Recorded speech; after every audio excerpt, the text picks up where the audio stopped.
Every car lover has at some point woken up from the same nightmare, opening the door and finding their pride and joy being stolen right before their eyes. My version of that nightmare unfolded in the middle of a scorching summer afternoon, except it wasn't a shadowy thief slinking around in the night. No, this was brazen, loud, and carried out with the smug blessing of the Homeowners Association. Two men posing as security arrived with a rusty tow truck and started hitching up my Porsche 911. The excuse? Official HOA business. The only official thing I saw that day was a felony, and we caught the whole performance on camera. But let's roll the tape back. When Danielle and I moved to Greenfield, we weren't chasing thrills. We were chasing quiet. After decades of hunting fugitives across states, raiding houses at dawn, prying handcuffs shut while adrenaline blasted through my veins, I'd had my fill. I wanted silence, neighbors who waved politely, and maybe the occasional Saturday barbecue where the only argument was over potato salad. The dream felt real at first. White picket fence, two-car garage, a front yard trimmed so neatly it looked like the lawn itself was auditioning for a magazine cover. The first weeks were blissful. Then came the introduction every resident whispered about behind closed doors. Karen Kyle, president of the HOA. She carried herself like she'd been crowned Queen of Greenfield, wielding her title like a weapon instead of a duty. At first, her attacks were small jabs. Tiny fines slipped into mailboxes for infinitely small things. A hose not coiled perfectly, a recycling bin angled 10 degrees wrong. I paid them, figuring peace was cheaper than war. Big mistake. To someone like Karen, conceding once is like feeding breadcrumbs to pigeons. You'll never get rid of them. Soon, she was inventing violations out of thin air. Lawn aesthetic imbalance.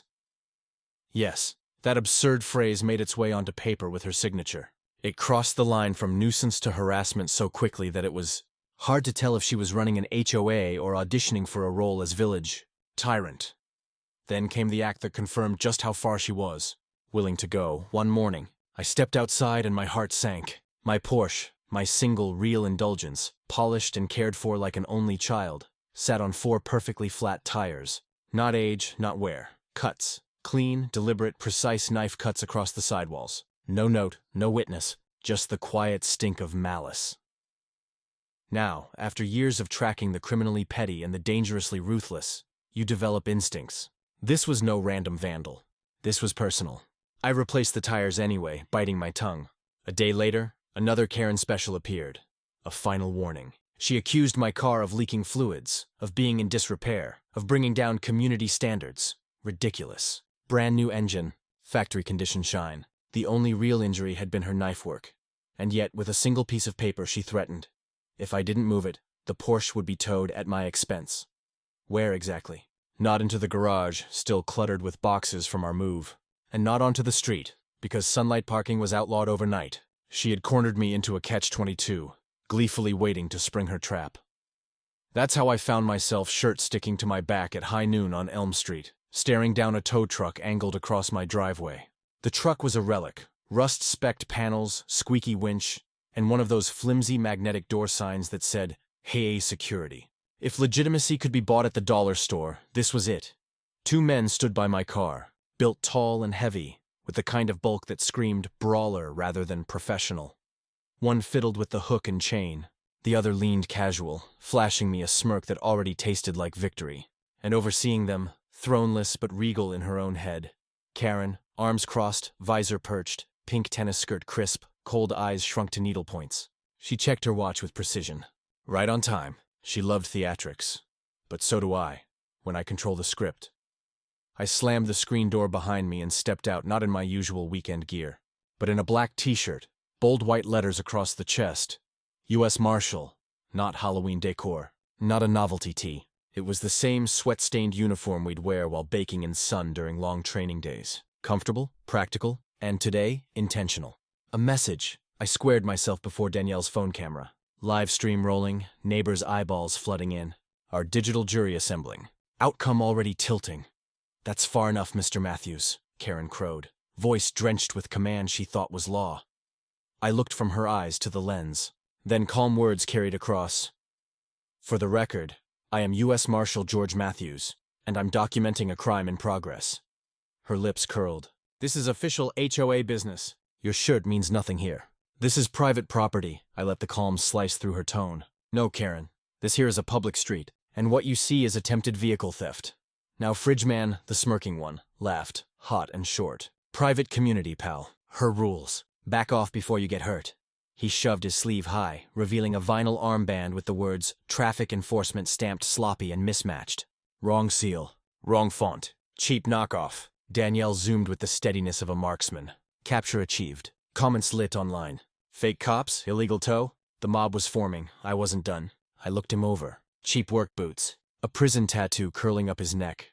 Half hidden behind a frayed collar. Maybe ex-con, maybe not, but definitely not legitimate security. Just muscle.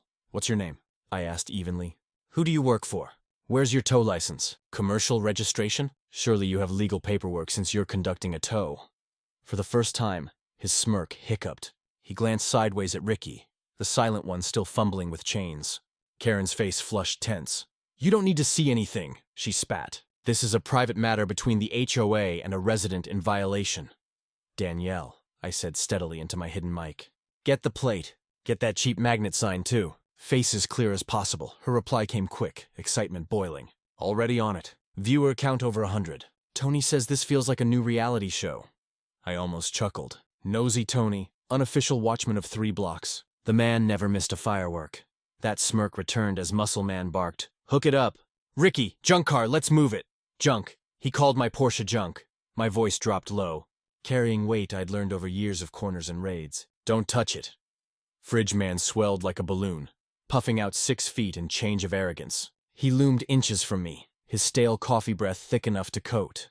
Or what? He sneered. Some cheap shirt gonna save you, hero? And there it was, the sliver of movement at the edge of vision. Ricky dropped the chain and walked off, but not for paperwork, not for tools. He returned with a crowbar held low at his thigh. Noon sun caught the metal. Danielle's whisper hit my ear. 200 live. Clear shot on weapon. Everyone sees it, George. The battlefield shifted. Now they thought they had the upper hand. 2 against 1 with steel in the mix. And they thought, what? That I was just a suburban retiree playing dress-up. This is your last chance, I told them both, hands visible, calm. Walk away. Your steps from felonies. Grand theft auto, impersonation, assault weapon in play. Karen's shrill laugh cut over. You hear him? He's threatening us! He's the criminal.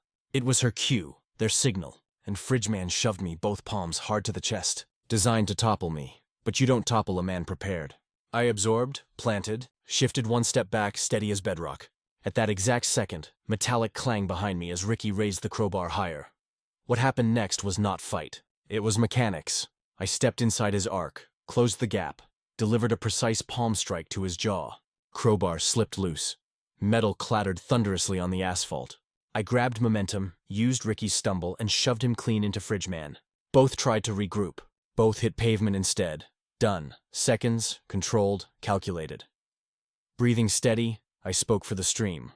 Checking for injuries. Help is coming. My hands clear. Movements deliberate. Not force. Procedure. The bigger man sat, staggering back like he'd been unplugged from power. Shock frozen on his face, his breath heaving. He looked more like a scolded schoolboy than a hired enforcer. Ricky groaned beside him, crowbar far from reach, and Karen, she screamed through her visor. Assault! He assaulted them. Did you see? Someone call 911. I leveled my eyes straight at her and spoke, clear as a gavel slamming. No need. They're already on their way. Danielle's whisper clipped through. Deputies. 2 minutes, George. Stream count over 500. Comments are blowing up. And in that instant, the verdict was already sealed. Not by me, not by her. By every neighbor glued to their screens, watching a queen's crown crack and 2 imposters stripped bare under sunlight. They all saw the crowbar. Ricky was still on his feet, clutching his arm, his face pale. The big guy was trying to catch his breath. The fight, if you could even call it that, was over. I hadn't thrown a single punch. I hadn't broken any laws. I had defended myself using the minimum amount of force necessary. And it was all on camera. I walked over to Ricky. He flinched as I approached. Stay down, I said, my voice calm. It's over. I then knelt beside the big guy who was still sitting on the ground. You okay? Can you breathe? He just glared at me, gasping. I looked at his hands, his head. No obvious injuries. You hit your head when you fell? He shook his head, still scowling. Good. I stood up and turned my attention back to Ricky. He was leaning against the tow truck, cradling his elbow. Let me see your arm, I said. He looked at me like I was crazy. Get away from me. I'm not going to hurt you, I said patiently. I just want to make sure nothing's broken. You took a bad fall. This was important. The camera was still rolling. The deputies were coming. I needed to show that I wasn't the aggressor. I was the one maintaining control. I was the one rendering aid. Danielle knew exactly what I was doing. Stay on him, George, she whispered in my ear. The optics are perfect. Everyone sees you trying to help. Reluctantly, Ricky let me look at this arm. I gently palpated the bone around his elbow and wrist. It's not broken, I said. It's going to be sore tomorrow, though. You hyperextended it. I saw the flashing lights at the end of the street. 2 patrol cars rolling in without sirens. A professional response. They'd been briefed. When the first deputy stepped out of his car, he saw the scene. 1 man sitting on the ground, another leaning against a truck, a crowbar on the pavement, and me standing calmly in the middle of it all. Karen ran toward him. Officer, thank goodness. Arrest that man, she shrieked, pointing at me. He attacked my employees. The deputy, a young guy with a calm demeanor, ignored her and walked straight to me. Sir, are you Mr. Matthews? I am, I said. Everyone's okay. No serious injuries. He nodded, his eyes scanning the scene, taking in my shirt, the 2 goons, Karen, the tow truck. We got a call about an assault in progress. Looks like we've got a little more than that going on. A lot more, I agreed. I pulled out my wallet and removed my credentials. I held them out for him to see. His eyes widened slightly as he read them. U.S. Marshal George Matthews. He took a step back, his posture changing from cop on Cinedo something more differential. All right, Marshal. Why don't you tell me what happened here? Before I could answer, Karen skirted over. His ID is probably as fake as that shirt. My men were legally towing this vehicle, and he attacked them with karate. The deputy gave her a weary look. Ma'am, I need you to step back and let me handle this. As the deputies started separating the parties and taking statements, Danielle's voice came back in my ear. George, I've got something. I looked up the company and the visible plate in public records. It's registered to a paper subcontractor called Civicom Compliance Services, Inc., a so-called compliance vendor. I already knew the answer. It was the kind of petty obvious if you look close enough corruption I'd seen 100 times. Let me guess, I said under my breath. Karen Kyle, bingo, Danielle said.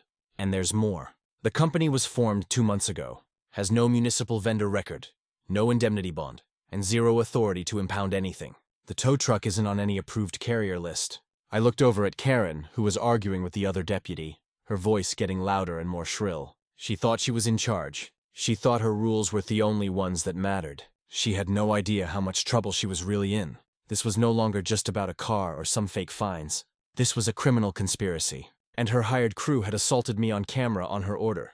That changed the game entirely. The local deputies could handle the assault, but the bigger picture, that was mine.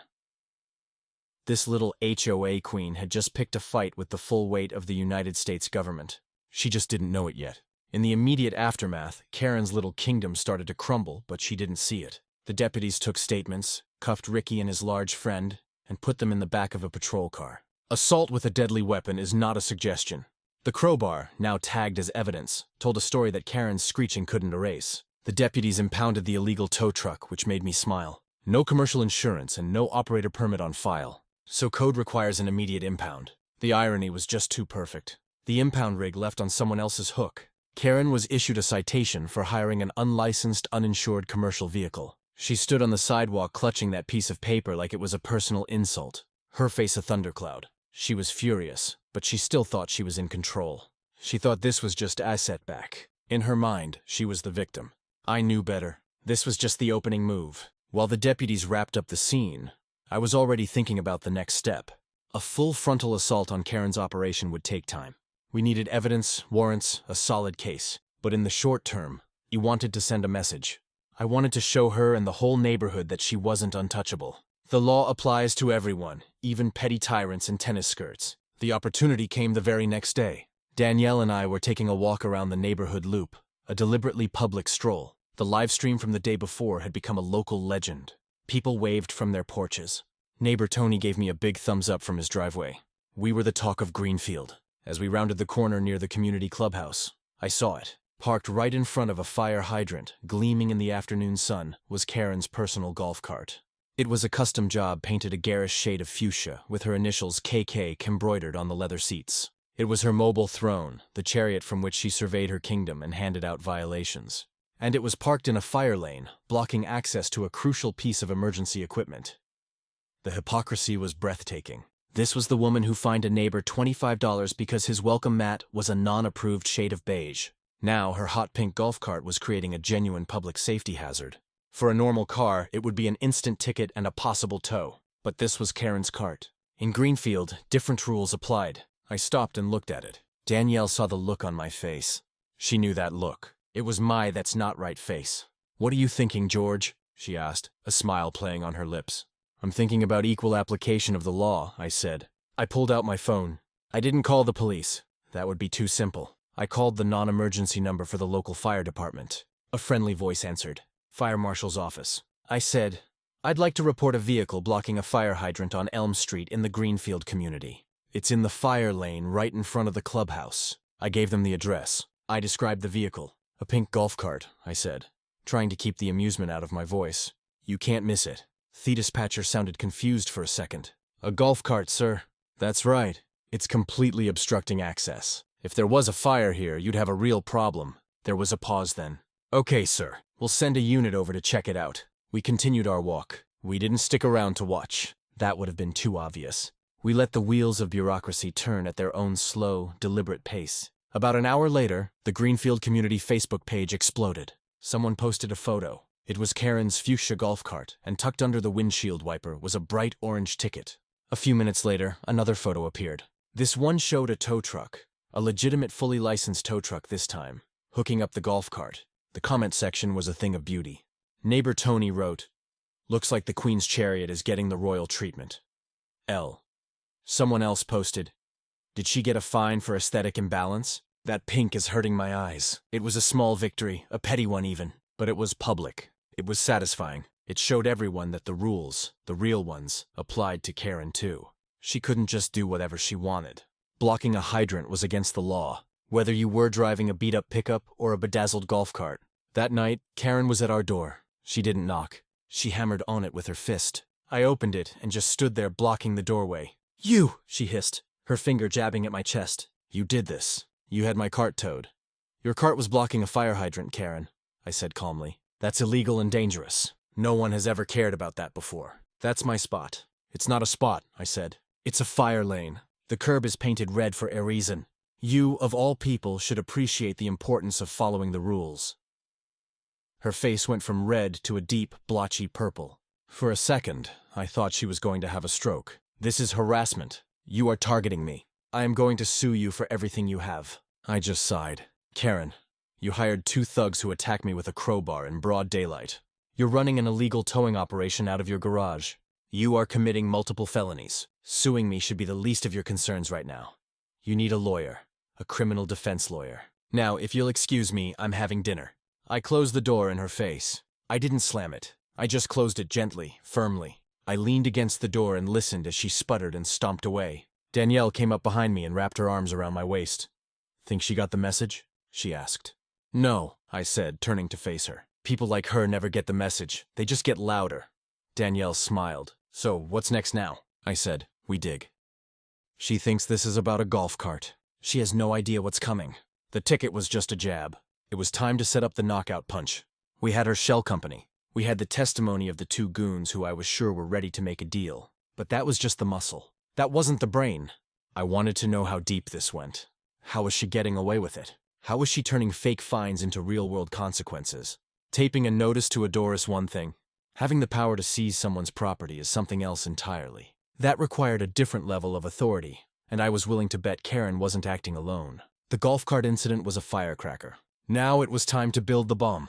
Our dining room table became our new command center. Danielle set up her laptop, a second monitor, and a large whiteboard. She was in her element. In my world, we have teams of analysts who do this work. I just had Danielle, which was better. She was smarter, faster, and I didn't have to file any paperwork to get her a cup of coffee. "Okay, George," she said, pointing at the board. "Let's map it out. What do we know for sure?" We started with the basics. Karen Kyle, HOA president. The illegal tow truck registered to her shell company, Asset Recovery Solutions LLC. The 2 hired enforcers, Ricky and his buddy, whose name turned out to be Mike. They were already cooperating, telling the local PD that Karen paid them a flat fee for every car they towed, plus a cut of whatever the cars sold for at auction. They claimed they didn't know it was illegal. They just thought they were doing private impounds. It was a weak defense, but it was enough to make them roll over on their boss. The money is the key, I said, pacing the room. How does she collect? The fines are one thing. But how does she enforce the big stuff, like towing a car from someone's driveway? That's the part I don't get, Danielle said, typing furiously. An HOA can put a lien on your house for unpaid dues, but that takes months, sometimes years. It's a whole legal process. They can't just snatch your property off the street. Exactly, I said. So she has a shortcut. What is it? Danielle started pulling public records, property tax filings, and court documents for the entire Greenfield neighborhood. She was a digital bloodhound. While she hunted for the paper trail, I decided to look for a digital one. The live stream had been a success. It showed me the power of the camera. I figured if Karen was this bold in public, she was probably just as reckless in private. I started with a simple idea: doorbell cameras. I took another walk, this time with a notepad. I went to the houses on either side of mine and the houses across the street. I talked to my neighbors. I showed them the video of the attack. I didn't have to say much. Do you have a security camera? I asked. A ring, a Nest, anything like that. Most of them did. I asked for their help. I think Karen's been having other cars towed, I explained. Illegally. If your camera caught anything, a strange tow truck, maybe in the middle of the night, it could help a lot of people get their property back. It was a simple request, and people were eager to help. The attack on me had scared them. They realized it could have been them. That evening, my inbox was flooded with video files. Danielle and I stayed up late watching hours of footage. It was like a grim montage, a beat-up tow truck. The same one from my driveway, showing up at 3 a.m. to haul away a teenager's first car. Another clip showed them hooking up a small trailer full of landscaping equipment from a man's driveway. They were brazen. They worked in the dark when no one was watching, or so they thought. The cameras saw everything. We had dates, times, and clear footage of the thefts. We had a dozen victims right here on our street. But the real breakthrough came from an unexpected source. Neighbor Tony. He called me the next morning, his voice full of excitement. George, you gotta see this. My camera caught something. I didn't think it was anything. But after you asked, I went over to his house. He had a top-of-the-line security system. 4 cameras covering every angle of his property. He showed me a clip from a month ago. It was Karen standing in her own driveway talking to Ricky and Mike. It was broad daylight, and Tony's camera equipped with a powerful zoom lens had a crystal-clear shot. She was handing them cash, a thick wad of bills. But that wasn't the important part. Mike, the big guy, pulled out his phone. He showed something to Karen. She nodded, and then he seemed to be tapping on his screen. What is he doing? I asked. Wait for it, Tony said, grinning. Danielle, who had come with me, leaned closer to the screen. Can you zoom in on his phone? Tony fiddled with the controls and the image magnified. It was blurry, but the app was unmistakable. The green logo, the name, Venmo. He's paying her, Danielle whispered. No, look closer, I said. My heart started beating a little faster. She's not on the sending end. Heis. He's showing her a payment he just made. Tony rewound the clip and played it in slow motion.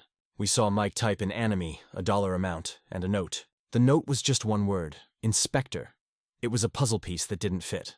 Why would a tow truck go be sending money to someone he called Inspector? Danielle, I said, turning to her. Cross-reference everything.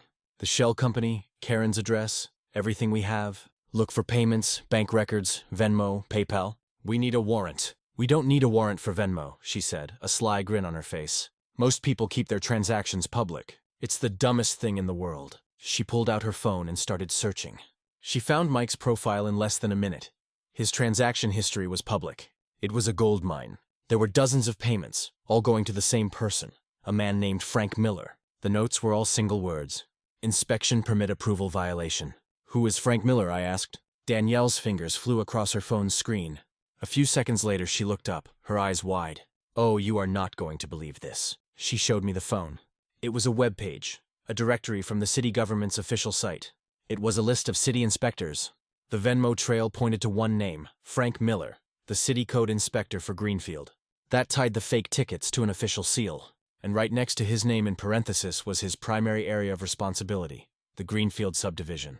That's our guy, I said. The whole ugly picture snapped into focus. Karen would invent a violation. Frank would sign off on it, making it look official. He'd slap a sticker on the vehicle or property. That sticker gave Karen's goons the excuse they needed. They'd tow the car, sell it at a black market auction, and kick back a portion of the money to Frank via Venmo. It was a perfect, self-contained ecosystem of corruption. Karen got to enforce her petty rules. Her goons got paid, and Frank got a steady stream of untraceable cash for doing nothing more than signing his name and looking the other way. He was the shortcut. He was the piece that gave Karen's threats real teeth. He was the source of her power, and he was a public official. This elevated everything. This wasn't just an HOA dispute anymore. This was public corruption, mail fraud, wire fraud, conspiracy. This was federal. I looked at Danielle. Get everything organized. Timestamps from the videos, screenshots of the Venmo transactions, Frank's employment records. Build the case file. She nodded, already heading for the door. Where are you going? She asked. I smiled, a cold, thin smile. I'm going to set a trap. They think they're hunters. It's time to remind them what it feels like to be the prey. The plan was simple, deceptively. So, I've found that the best traps are the ones the target walks into willingly, thinking it's their own idea. Karen and her crew were arrogant. They believed they were smart, that their little system was foolproof. I was going to use that arrogance against them. My car was the bait. It was the object of Karen's obsession, the symbol of my defiance. She wanted it gone, not just for the money, but for the principle. She wanted to prove she could take it. So I was going to let her. The first step was to make the car look vulnerable again. I let some air out of one of the new tires, just enough to make it look low. I disconnected a hose under the hood, letting a small, harmless puddle of coolant form on the driveway beneath the engine. It was pure theater. I was staging the scene, creating the very violation she'd tried to pin on me before. A car in a state of disrepair, leaking fluids. This time it would look real. Next came the technology. Danielle, who could build a server from spare parts in an afternoon, was in her element. We installed a series of tiny GPS-enabled cameras inside the car. One faced forward through the windshield, one looked back at the driver, and two covered the sides. They were smaller than a thumbnail, completely invisible unless you knew exactly where to look. They streamed high-definition video to a secure server accessible from Danielle's laptop or our phones. But the real masterpiece was the kill switch. It wasn't a standard anti-theft device. Danielle custom-built it. It was a Remotech-controlled relay that spliced directly into the car's main computer. With the press of a button on a simple key fob, she could cut all power to the engine, the transmission, everything. The car would go from a moving vehicle to a 3,000 libby paperweight in less than a second. We tested it in the garage. It worked perfectly. The car just died. Now warning, no sputtering, just off. The final piece of the puzzle was Frank Miller, the corrupt inspector. I needed him to take the bait, too. I filed a formal anonymous complaint with Thesidy's Code Enforcement Office. I reported a silver Porsche in my own driveway for leaking fluids and having a flat tire. I knew it would get routed directly to him. It was his territory. 2 days later, it happened. I was at the kitchen window drinking my morning coffee when a white city-owned sedan pulled up. A man got out. He was short, punchy, with a bored look on his face. Frank Miller. He walked up my driveway with a carbon copy inspection pad in hand. City issue, not HOA. He barely glanced at the car. He spent more time looking over his shoulder, making sure no one was watching. He scribbled on a form, peeled off a bright orange sticker, and slapped it on the Porsche's driver's side window. A 72-hour towing. I marked the time as hour 0. The clock ends at 2:07 a.m., 3 days out. They arrive minutes early. The official seal of the city was right there on the sticker. It looked completely legitimate. He was in and out in less than a minute. He never knocked on my door. He never tried to speak to the owner. He just tagged the car and left. We got him, Danielle said from the dining room table. I've got him on 3 different neighbor cameras, plus our own front door cam. Clear as day. The clock was ticking. I made a show of noticing the sticker that evening. I walked out, looked at it, shook my head, and went back inside. I wanted them to think I was ignoring it, that I was calling their bluff. For the next 2 nights, we watched and waited. On the 3rd night, just after 2 a.m., they came. The same rusty tow truck, the same 2 goons, Ricky and Mike. They were cocky now, emboldened by the official city sticker on the window. They thought they were untouchable. Showtime, I whispered. Danielle was at the table, her laptop open. The 4 cameras inside the car were live, streaming crystal-clear video and audio. The neighborhood live stream was also ready to go. She had it queued up, ready to push the button. We watched on her screen as Ricky smashed the passenger window with a tool. A quick, sharp pop. He reached in, unlocked the door, and put the car in neutral. Mike backed the tow truck up, the chains rattling in the quiet night. The whole neighborhood was dark. No one was awake, or so they thought. They're hooking it up, Danielle said, her fingers poised over the keyboard. Go live, I said. Push it everywhere. The stream went live with the title, Live Greenfield HOA, Stealing Car from Resident's Driveway. The link hit the community Facebook page, the Nextdoor app, and a dozen local email lists Danielle had compiled. Within seconds, the numbers jumped. We watched as they pulled the Porsche out of the driveway and onto the street. The interior camera showed Ricky behind the wheel, steering while the truck pulled. He was laughing, talking to Mike on a walkie-talkie. "Got the silver bullet, boss," he said. "Easy, Aspie. This guy's all talk." They pulled the car about half a block down Elm Street, right under a streetlight. It was the most well-lit spot on the entire block. Perfect. The street is clear. I already told dispatch when the switch hits the hazard's auto flash so nobody gets hurt. "Okay, D," I said. "Let them get a little momentum." The truck started to pick up speed, maybe 10, 15 mph. They were about to turn the corner to disappear into the night. "Now," I said. Danielle pressed the button on the key fob. On the screen, we saw the lights on the Porsche's dashboard flicker and die. The car lurched as the transmission locked up and the power steering failed. The tires screeched on the pavement. The tow truck, caught by surprise by the sudden dead weight, was jerked to a stop. We heard Mike yelling over the walkie-talkie. "What the hell, Ricky? What did you do?" "I didn't do nothing," Ricky shouted back, wrestling with the now immovable steering wheel. "The thing just died. It's locked up solid." The car sat there dead in the middle of the intersection, directly under the streetlight, a silver monument to their stupidity. Its hazard lights, which Danielle had programmed to turn on automatically when the kill switch was hit, began to flash. Blink, blink, blink. The live stream cleared 1,000 viewers. The comments were a torrent of outrage and shock. Neighbor Tony was practically live tweeting.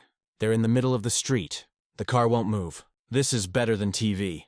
Ricky and Mike were in a full-blown panic. They got out of their respective vehicles and stared at the car as if it were haunted. They pulled on it. They tried to rock it. It wouldn't budge.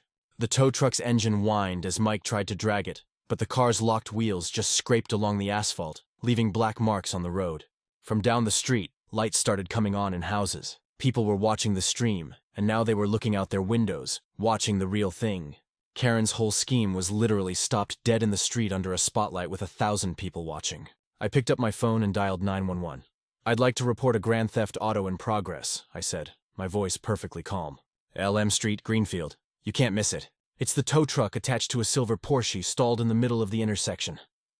The dispatcher was probably confused, but the call was logged. The police were on their way, but I had one more call to make. I had the direct line for the regional FBI field office. It was time to stop playing defense. It was time to end this. The fallout from the dead Porsche in the street incident was immediate and glorious. By the time the local police arrived, half the neighborhood was on their lawns, phones out, recording.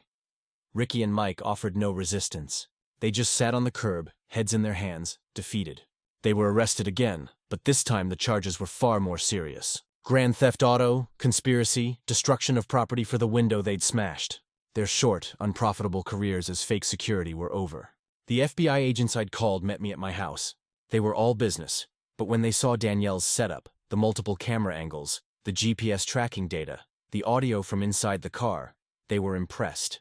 We handed the FBI a clean digital package, doorbell clips, Venmo screenshots, the poll cam and interior car feeds, and timestamps. The judge signed a warrant that night. The FBI executed it, seized the warehouse, and arrested Frank Miller and several buyers before dawn. But Karen was still at large. She was smart enough to distance herself from the actual towing. She gave the orders, but she was never on the scene. We had her on camera paying the goons, but her lawyer would argue that was for legitimate security work. We needed to connect her directly to the stolen goods. We needed to find the auction. That's where our newly flipped goon came in. Ricky, facing a mountain of charges, was suddenly very eager to help the authorities. I sat across from him in a sterile interview room at the local police station. He was scared. He wasn't a criminal mastermind. He was just a guy who made a bad decision, then doubled down on it. "Karen never told us where the stuff went," he said, wringing his hands. "After we dropped the car off, that was it. Mike handled the drop. He never let me go with him." "Where did he drop them, Ricky?" I asked, my voice patient. "Think a garage? A warehouse? Did he ever mention a landmark?" He shook his head. "No, man. He was super paranoid about it. Always went alone. Said Karen paid him extra to be the drop-off guy." This was a problem. Mike, the other goon, wasn't talking. He was loyal, or maybe just dumber than Ricky. But Ricky had given me a clue. Mike went alone. He was paranoid. That suggested he wasn't just dropping the cars in a random parking lot. He was going to a specific secure location. Danielle, working back at our command center, had an idea. If he always went alone, he probably used his own vehicle for the last leg of the trip. Or at least to get to and from the drop. "Did you guys track his personal car?" The local PD had impounded Mike's beat-up pickup truck when they arrested him. I made a call. With a federal warrant, we got access to the truck's onboard GPS system. It was a long shot. Most older models didn't store that kind of data, but this was a slightly newer model. And the data was there, a history of every trip it had made for the past 6 months. Danielle downloaded the data and overlaid it onto a map. Most of it was what you'd expect. Trips to his apartment, the grocery store, the gym. But there was a recurring pattern. Once or twice a week, always late at night, Mike would drive to a specific address, an industrial park on the outskirts of town. He'd stay for about an hour, then drive home. "That's our spot," I said, pointing at the screen. The address was a large windowless warehouse. The sign out front was for a defunct shipping company that had gone out of business 5 years ago. It was the perfect front. Wes spent a day doing surveillance. The place was quiet during the day, but at night a few cars would come and go. High-end sedans and SUVs, not the kind of clientele you'd expect at a derelict warehouse. The same plates appear twice a week for a month. Buyers, not visitors. They were buyers. This wasn't just a chop shop. It was a boutique auction for stolen goods. That night, Danielle and I, along with 2 FBI agents, prepared to go in. This wasn't an official raid, not yet. We didn't have enough evidence to get a warrant for the building itself. We needed eyes inside. This was a reconnaissance mission. I wasn't wearing my Marshal t-shirt this time. I was dressed in jeans, a dark hoodie, and a baseball cap pulled down low. One of the FBI agents, a young sharp guy named Harris, was with me. Danielle and the other agent were our eyes and ears, parked a block away in an unmarked van filled with surveillance equipment. They had a thermal imager, parabolic mics, and a direct line to a federal judge who was on standby to sign a warrant the second we had probable cause. Harris and I scoped the place from public property. We raised a telescoping pole cam through a broken vent and fed the view to a judge on standby. "The judge is signing the warrant now." Danielle's voice crackled in my ear. "The raid team is 5 minutes out." But I had another idea. A better one. A public one. "Danielle," I said, "the HOA has its monthly board meeting tomorrow night right at the clubhouse." "Yeah," she said, her voice quizzical. "Why?" A plan was forming in my mind. A way to give this story the ending it deserved. Arresting Karen here in a dark warehouse was one thing, but he wanted to tear down her entire world. I wanted to expose her in front of the very people she'd terrorized. "Get a mobile streaming kit ready," I said. "Tomorrow night, we're not just taking down Karen. We're going to broadcast it live. Right on the clubhouse television, the Greenfield community." Clubhouse was Karen's sanctuary. It was where she held court, passed her ridiculous rules, and intimidated residents. The monthly board meetings were her stage. She'd sit at the head of a long table, flanked by her hand-picked sycophantic board members, and lecture the assembled homeowners on their various failings. It was a performance, and she was the star. For her final performance, I wanted to give her a bigger audience and a surprise co-star, the FBI. The plan was intricate, a dance of timing and technology. Danielle was the choreographer. She spent the day preparing.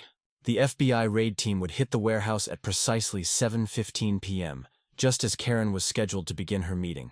Agent Harris and his team would be wearing body cams, and their feed would be streamed directly to a secure server. The Bureau approves a 10-second delay to this room, only with IDs and sensitive angles masked.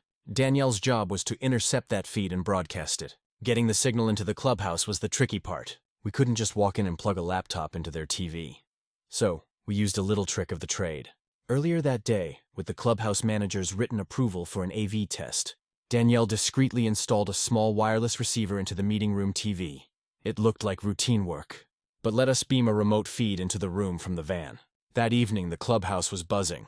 More people than usual had shown up for the meeting. The news of the arrests and the dead Porsche had spread like wildfire. The community waits an edge, hungry for answers. I was there, sitting in the back row, looking like any other concerned homeowner. Danielle was in the van with an FBI communications tech parked across the street, watching a dozen monitors. At 7 p.m., Karen walked in. She looked tired, stressed. The events of the past few days had clearly taken a toll. But the moment she stepped into that room, her public mask slipped on. She smiled, waved, and took her seat at the head of the table, the picture of a confident leader. The meeting started with the usual nonsense, a long, boring reading of the previous month's minutes, a debate about the approved color palette for mailbox posts. Karen was trying to project an aura of normally as if nothing was wrong, as if her entire criminal enterprise wasn't unraveling around her. I watched the clock on the wall. 7:14 in my ear, Danielle's voice was a quiet whisper. "Raid team is in position. They're going in on my mark. Stand by." On the TV mounted on the wall, a local news channel was playing silently. The volume was off. It was just background noise. Point 15. "Go," Danielle said. In the van, she hit a button. On the TV screen, the local news vanished. It was replaced by a live first-person video feed. The image was shaky, shot from a camera mounted on a tactical helmet. The audience in the room saw a team of agents clad in black using a battering ram to smash through the door of the warehouse. The sound suddenly kicked on, piped in through the clubhouse speakers. The deafening crash of the ram, the shouts of FBI, search warrant. Get on the ground. The homeowners in the room gasped. Karen's head snapped toward the TV, her face a mask of confusion. The video feed was chaotic but clear. The camera swept across the warehouse floor showing the stolen cars, the illicit auction buyers hitting the floor with their hands over their heads, and then the camera focused on the man in the cheap suit. The auctioneer. He was being pushed against a wall, his hands cuffed behind his back. Karen stood up. What is this? Who's responsible for this? Turn that off, she shrieked. One of her board members fumbled with the remote control, but nothing happened. Danielle had locked them out. The feed was coming from her receiver, not the cable box. On screen, Agent Harris's face appeared as he turned to speak into another agent's camera. We have secured the premises, he said, his voice calm and professional. We have multiple suspects in custody and a warehouse full of stolen property. Then he looked directly into the camera. It felt like he was looking right at Karen. The property has been linked to a string of thefts orchestrated by the Greenfield Homeowners Association under the direction of its president, Karen Kyle. A collective gasp went through the room. Everyone turned to look at Karen. Her face was as white as a sheet. She looked like a cornered animal. Lies, she sputtered. This is a trick. It's him. She pointed a trembling finger at me in the back of the room. He's faking this. He's trying to frame me. But no one was listening to her. They were all glued to the screen. The camera panned across the stolen goods lingering on the landscaping trailer, the red convertible. A set of expensive golf clubs I knew belonged to a man down the street. People in the audience were starting to recognize their own stolen property. That's my bike, someone shouted. My generator, yelled another. The room, once a place of orderly boredom, was descending into chaos. And then came the grand finale. The doors at the back of the clubhouse burst open. 2 uniformed deputies stepped inside. They walked straight down the center aisle, their footsteps heavy in the suddenly silent room. They walked right up to the head table. They walked right up to Karen. Karen Kyle, the lead deputy said, his voice booming. You are under arrest for conspiracy, grand theft, and racketeering. Karen just stared at him, her mouth hanging open. She looked from the deputies to the TV screen showing her criminal enterprise being dismantled to the faces of her neighbors, who were now looking at her with pure contempt. Her reign was over. The deputies pulled her hands behind her back and fastened the handcuffs. The click of the metal echoed through the room. They led her away, past the homeowners she had bullied, past the board members who were now trying to shrink into their chairs and disappear. As she passed me, her eyes met mine for a second. They were filled with a rage so pure it was almost beautiful. I just gave her a small, simple nod. The camera, the law, the community, they had all come together. There was nowhere left for her to hide. On the TV, the helmet cam cut to a single static slate Danielle had cued. It was the logo for the U.S. Marshal Service. Underneath it, a single line of text. Justice is for everyone. The room erupted in applause. It wasn't just about Karen's downfall. It was relief. It was the feeling of a long, petty nightmare finally being over. A neighbor stood and said, I want to plant whatever color flowers I want. And everyone laughed. That small moment felt like reclaiming something larger than property. The warehouse became a federal crime scene. Agents cataloged cars, tools, and a child's bicycle. We turned what we could in a public day at the clubhouse. Motorcycles, trailers, a specially outfitted SUV for Sergeant Miller. Watching people get pieces of their lives back was the best part. Meanwhile, the federal case moved fast. Assets were frozen, and a class action was filed to recover bogus fines. Danielle, in her spare time, built a website for the community. It had a simple form where residents could upload proof of any fines they had paid to Karen. Within a week, almost every household had submitted a claim. The total was shocking, running into the hundreds of thousands of dollars in petty $5 and $10 fines all accumulated over years. The clubhouse, once Karen's fortress, became the center of the community's rebirth. An emergency meeting was called, not by a board, but by the residents themselves. Neighbor Tony, who had become a local hero for his live stream commentary, stood up and nominated a new interim board president, Sergeant Miller. The vote was unanimous. The old sycophantic board members had all resigned in disgrace. A new board was elected, made up of people who actually cared about the neighborhood, not about power. Their first official act was to vote to dissolve the old, complicated book of rules Karen had created. It was replaced with a single-page document that basically said, be a good neighbor. Don't be a jerk. Keep your lawn reasonably tidy. Their second act was to fire the management company that had allowed Karen to run wild for so long. The final piece of business was the sign at the front entrance of the community. The old one was a long list of threats and prohibitions.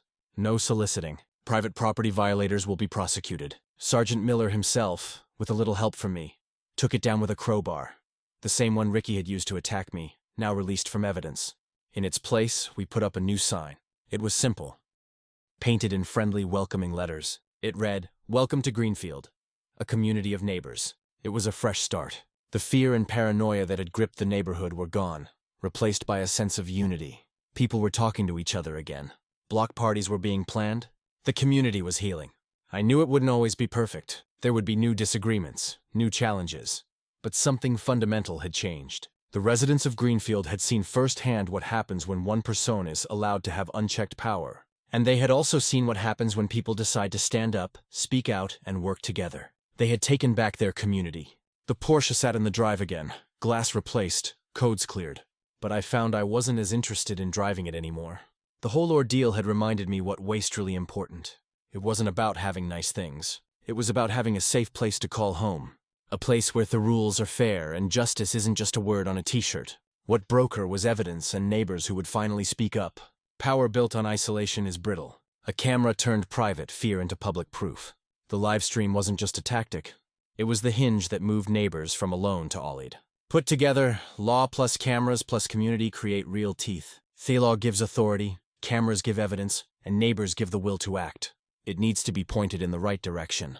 The cameras provide the evidence, the undeniable truth that gets the wheels of justice turning. And the community provides the will, the collective voice that says, "We will not tolerate this anymore." A few months after the arrests, life in Greenfield was normal, and it was wonderful. The new HOA board was reasonable. The fines stopped. People planted flowers that weren't on the approved list, and the world didn't end. Neighbor Tony still watched the street from his porch, but now he was just looking for friends to wave at, not violations to report. Danielle and I could finally unpack the last of our boxes. We put up a basketball hoop in the driveway for the neighborhood kids. Under Karen's rule, that would have been a $50 fine. Now it was just the sound of a happy neighborhood.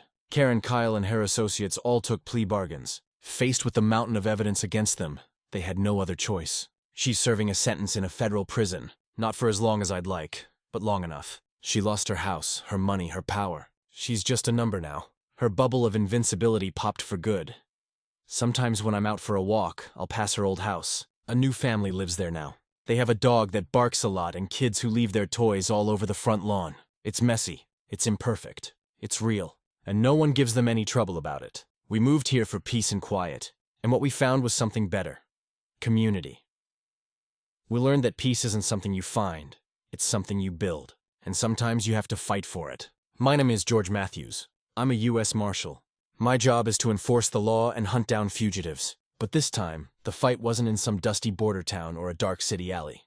It was right here on my own street, and it taught me that the principles are the same no matter where you are. Stand up for what's right, protect your neighbors, and always, always make sure you're recording, because you never know when you'll need to show the world the truth.